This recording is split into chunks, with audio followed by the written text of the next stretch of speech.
Corona control हुआ इससे मुताल्लिक, अपनी एसओपीज से मुताल्लिक कोई नई वेव तो नहीं आएगी इससे मुताल्लिक, क्यों तो हमारे जितने अंदाजे थे, तखमीने थे, गलत साबित हुए हैं, which is very good. We were ready, पर गलत साबित तो बड़ी अच्छी बात है, क्योंकि हम कोरोना की इस तरह से पीक देख रहे थे, उस तरह की पीक आई नहीं। एनीवेज, चेयरमैन वज़ीर-ए-आज़म टास्क फोर्स बराए साइंस और technology professor doctor Ataur Rahman साहब के मुताबिक पाकिस्तान में जल्द कोरोना वैक्सीन क्लिनिकल ट्रायल्स के लिए दस्तयाब होगी, और अगर ट्रायल्स कामयाब हुए तो आइंदा बरस फरवरी या मार्च तक वैक्सीन आ सकती है। इसी से मुताल्लिक हम बात करेंगे। अताउर रहमान साहब ने हमें ज्वाइन किया। प्रोफेसर, बेहद शुक्रिया आपके वक्त का, गुड मॉर्निंग कहेंगे आपको।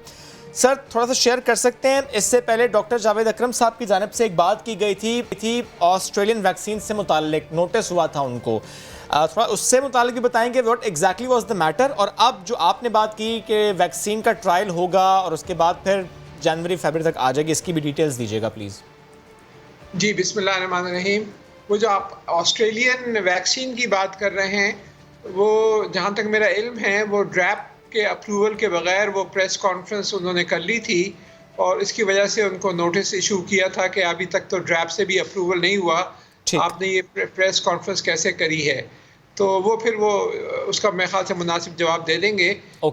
ये जो हमारा जो वैक्सीन है, जो चाइनीज़ एक बड़ी कंपनी के साथ एक मुआहदा हुआ था आज से 1 महीने पहले, इसका ड्रैप का अप्रूवल आज से 3 रोज़ कबल हो गया है, और ये जो है अगले 2 हफ्ते में इंशाल्लाह इसके क्लिनिकल ट्रायल्स पाकिस्तान में शुरू हो जाएंगे। ठीक। और इससे ख़ास फ़ायदा ये होगा कि पाकिस्तान को ये वैक्सीन जैसे ही ये मास प्रोडक्शन होती है तो ये प्रायोरिटी पे मुनासिब दामों में ये मिलेगी। इसी वैक्सीन का ट्रायल क्या ऑलरेडी चाइना या किसी और मुल्क में हो चुका है, या Pakistan would be the first country जहां पर ये ट्रायल होगा? जी नहीं, चाइना में इसका ट्रायल फेज़ 1 और फेज़ 2 हो चुका है, फेज़ 3 अब हो रहा है, और पाकिस्तान क्या में भी फ़र्क है सर फेज़ 1, 2 और 3 में, अगर ये भी एलैबोरेट कर दें? फेज़ 1 जो है वो तो एनिमल एक्सपेरिमेंट्स होते हैं, ठीक है, और कुछ सेफ्टी प्रोटोकॉल्स होते हैं। फेज़ 2 में कुछ एनिमल और कुछ ह्यूमन ट्रायल्स होते हैं, और फेज़ 3 होता है वो बड़े पैमाने पे। और पाकिस्तान में डायरेक्टली फेज़ 3 ट्रायल होगा? अभी हम फेज़ 1 करेंगे, और इन पैरेलल फेज़ 3 के लिए अप्लाई कर रहे हैं ड्रैप को, तो क्योंकि फेज़ 1 करने में तकरीबन 3 महीने लगेंगे। सर, फेज़ 1 के ट्रायल के नताइज आने से पहले फेज़ 3 में दाखिल हो जाएंगे हम? जी हाँ, क्योंकि उसमें कोई रिस्ट्रिक्शन नहीं है, क्योंकि फेज़ 1 और फेज़ 2 के ट्रायल्स ऑलरेडी चाइना में ऑलरेडी आ चुके हैं। हम उससे इस्तेफादा करेंगे। सर, इसको थोड़ा सा समझा दीजिएगा, क्योंकि लोगों के ना फौरन कान खड़े हो जाते हैं कि ये क्या होने जा रहा है, इसको थोड़ा सा एलैबोरेट कीजिएगा। बेसिकली हम ये कर रहे हैं कि हम जो ट्रायल चाइना में हो गए, हम उससे इस्तेफादा कर रहे हैं, हम उसका फायदा उठाते हुए, और ये अच्छी बात होती है। सर, थोड़ा सा लोगों को समझाइए। अच्छी बात होती है, क्योंकि वो चीज़ सारी रिपीट करने की जरूरत नहीं होती, लेकिन फिर भी ये फेज़ 1 हम एहतियात के तौर पे कर रहे हैं। चाइना में हालांकि हो चुके हैं, और फेज़ 3 की इजाज़त भी मिल गई है, और फेज़ 3 भी वहाँ अब शुरू हो गए हैं, लेकिन हम फिर भी एहतियात के तौर पे फेज़ 1 अभी करेंगे, और साथ के साथ फेज़ 3 के लिए अप्लाई कर देंगे ड्रैप से अप्रूवल के लिए। सर, मुझे ये बता दीजिएगा, ये मुआहदा हुआ चाइना के साथ, वहाँ से वैक्सीन आएगी, ट्रायल होंगे। सबसे ज़्यादा, या कहना चाहिए सबसे स्पीडी काम तो सर यूके में हुआ वैक्सीन से मुताल्लिक, तो हमारा मुआहदा उनसे भी हो रहा है, हम वहाँ से वैक्सीन एक्सपेक्ट कर रहे हैं पाकिस्तान आएगी? जी नहीं, ऑक्सफोर्ड यूनिवर्सिटी की जो बात कर रहे हैं आप, जो एस्ट्राजेनेका के साथ हुआ था मुआहदा, वो भी अभी तक काफ़ी पीछे है मामला। उन्होंने प्रेस में तो काफ़ी दे दिया था, लेकिन फेज़ 3 क्लिनिकल ट्रायल्स अभी तक वहाँ भी कंप्लीट नहीं हुए हैं। Does that mean कि जो चाइनीज वैक्सीन है जिसका हम अभी जिक्र कर रहे हैं, ये सबसे पहले मार्केट में आने के चांसेस लग रहे हैं? ये भी कहना मुश्किल है, मेरे ख्याल से कई वैक्सीन साथ में आएंगी जो मार्केट में, जिसमें 7-8 कंपनीज की वैक्सीन जो हैं वो इस वक्त क्लिनिकल ट्रायल्स में हैं, जिसमें 2 चाइनीज कंपनीज हैं, 2 या 3 यूरोपियन कंपनीज हैं, एक अमेरिकन कंपनी है, ये सब क्लिनिकल ट्रायल्स में हैं। रशिया का जो आपने सुना था, उसका तो फेज़ 3 क्लिनिकल ट्रायल जहाँ तक मेरे इल्म है वो शुरू ही नहीं हुआ था, वो फेज़ 2 के बाद ही कमर्शलाइज करने की सोच रहे थे। उसका डेटा फेज़ 3 का अभी तक कोई अवेलेबल नहीं है, तो वो तो बहुत खतरनाक है अगर आप ऐसी वैक्सीन लेकर आते हैं। और उन्होंने तो दावा भी किया था कि हम दिसंबर में इसको ले आएंगे, और फिर फरवरी और मार्च तक जाने की जरूरत ही नहीं, हम तो इसको फौरी तौर पे सारी दुनिया को देंगे भी। अगर WHO का अप्रूवल नहीं हो तो बड़ा खतरनाक है, क्योंकि वैक्सीन क्या होती है, अक्सर केसेस में ये वही वायरस होता है जिसको थोड़ा कमजोर कर दिया जाता है। और ये healthy immunity, patients पे yes, जाता है। ये immunity अगर develop करता है। आपने हेल्दी पेशेंट्स पे ऐसा दे दिया जो पूरी तरह कमजोर नहीं हुआ तो उल्टा कोरोना वायरस हो जाएगा उस आदमी को। तो ये बड़ी खतरनाक चीज है जब तक कि ट्रायल इसके सही तरीके से ना कंप्लीट हो जाएं और अप्रूव ना हो जाएं। अच्छा देखिए, वैक्सीन के ऊपर तो सर आपने खुद भी बताया कि 5 से ज़ायद 1 से ज़ायद टीम्स इसके ऊपर काम कर रही हैं। सर क्या हम ये कह सकते हैं किसी भी प्रोसेस के आगाज़ से पहले पाकिस्तान में कि हम एक बेस्ट सोल्यूशन की तरफ जा रहे हैं? जो वैक्सीन हम इस्तेमाल करने जा रहे हैं या जो हमारे पास मटेरियल आएगा, जो हमारे पास वैक्सीन आएगी, वो बेहतर से बेहतर होगी, वो हमें ज़्यादा बचाएगी। सर हम ऐसा कह सकते हैं?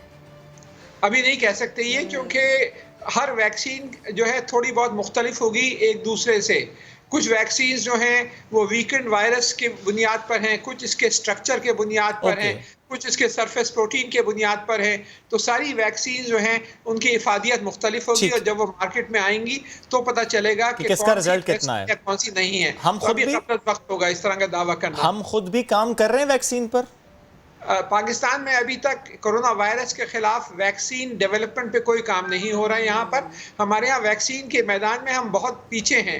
पाकिस्तान का पहला वैक्सीन नेशनल वैक्सीन सेंटर हमने कराची यूनिवर्सिटी में कायम किया है। अब तो इसको ऑपरेट हुए कोई 6 महीने 1 साल हो गया है अब तकरीबन। ये international centre for chemical and biological sciences में है।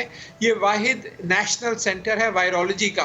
और अब जो है यहाँ पे सही मायनों में रिसर्च शुरू होगी वैक्सीन के ऊपर। वरना हमारे यहाँ जो है पोल्ट्री वैक्सीन तो हम बनाते थे, ह्यूमन वैक्सीन जो है हम बाहर से मंगाते हैं। यहाँ पे डेवलपमेंट का काम बहुत कम हुआ है, या तो NIH में होता रहा है कुछ काम, या फिर अब हमारे यहाँ हो रहा है। ठीक सर, आप मुझे ये बता दें कि आपकी ऑब्जर्वेशन क्या है और हमारी रिसर्च क्या है। पाकिस्तान में असल में हुआ क्या है?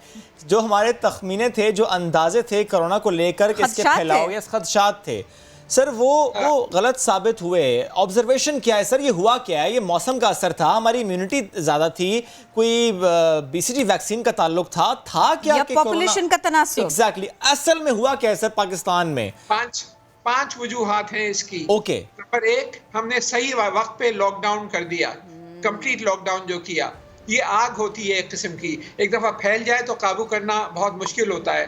तो बर वक्त हमने पहले महीने में जैसे ही शुरू हुआ, शुरू में लॉकडाउन कर दिया, जो कि हिंदुस्तान ने नहीं किया, जो कि बरतानिया में नहीं किया। और ये जब फैल गया उसके बाद फिर वो दे आर स्ट्रगलिंग। अब हिंदुस्तान में देखें 65,000 केसेस रोज आ रहे हैं, हमारे यहाँ अल्हम्दुलिल्लाह 500-600 केसेस आ रहे हैं। तो नंबर 1 ये।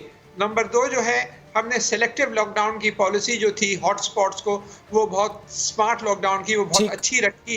रोजाना के बुनियाद के ऊपर 1000-1500 पॉइंट्स आइडेंटिफाई किए।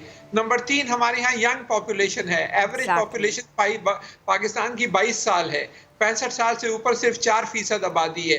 तो ये तीसरी वजह थी। चौथा, हमने शादी हॉल, स्कूल वगैरह इस तरह की जहाँ फैल सकता था उन सबको हमने बंद रखा। और 5वां, कुछ नेचुरल कुदरती इम्यूनिटी भी ऐसा लगता है हमारे यहाँ है, क्योंकि आप देखें श्रीलंका में भी बहुत अच्छे स्टैटिस्टिक्स हैं। तो इस वजह से कुछ कुदरती इम्यूनिटी भी है, क्योंकि माहौल में आलूदगी की वजह से एक नेचुरल रेजिस्टेंस पैदा हो गई है। ये 5 वजूहात हैं। ये 5 वजूहात हैं। अच्छा सर, अब बिल्कुल ना वक्त बड़ी तेजी से सिरक गया। मुझे ये बताइए, ये जो कहा जा रहा है कि सेकंड वेव आ सकती है, लोगों ने थोड़ा सा बदएहतियाती का भी मुजाहरा किया है, वो अभी 14 अगस्त हो, और अभी तो देखिए मुहर्रम उल हराम को भी आना है, वहाँ पर भी इज्तिमात होंगे, एहतियात के साथ हों ये कहा गया है। लेकिन सेकंड वेव और एहतियात ना करना खुदा ना खास्ता मजीद अंदेशों को दावत देगा। सर मुझे इस पर आपका कमेंट चाहिए। इसके 2 पहलू हैं। नंबर 1, ये वायरस म्यूटेट कर रहा है। हमने इसका पूरा स्ट्रक्चर किया है कराची यूनिवर्सिटी में, जो Jamilur Rahman centre for genomics research में मेरे वालिद के नाम से मंसूब है ये इदारा। 8 जगह पे इसमें तब्दीलियां हो चुकी हैं उस वायरस के मुकाबले में जो चाइना में है। तो अगर ये खुदा न खासा और म्यूटेट करता है और ख़तरनाक इसकी कोई वैरायटी डेवलप हो जाती है, तो सेकंड और थर्ड वेव्स भी बड़ी ख़तरनाक आ सकती हैं। एक तो ये फैक्टर है। दूसरा फैक्टर वो है कि जो अगर हमने SOPs को नज़रअंदाज कर दिया, और बकरीद की वजह से आप देखिए अभी ऑलरेडी तादाद बढ़नी शुरू हो गई है। हम 400 तक चले गए थे, अब वापस 600-700 पे आ गए। म्यूटेशन हमारे हाथ में नहीं है, सिर्फ एहतियात हमारे हाथ में है। एहतियात हमारे ये कर हाथ में है, सकते हैं। इसको हमें फौरी तौर पे इस पे अमल करना है SOPs पे। Thank you so very much sir, आप हमारे साथ थे, इस सिलसिले में बात कर रहे थे। ऐसे आपने रीजंस हमें बताए कि अभी तक हम कोरोना को शिकस्त दे पाए, लेकिन अंदेशे इस सब में है, और वो ये कि अगर हमने SOPs पर अमल ना किया तो ये स्प्रेड होगा।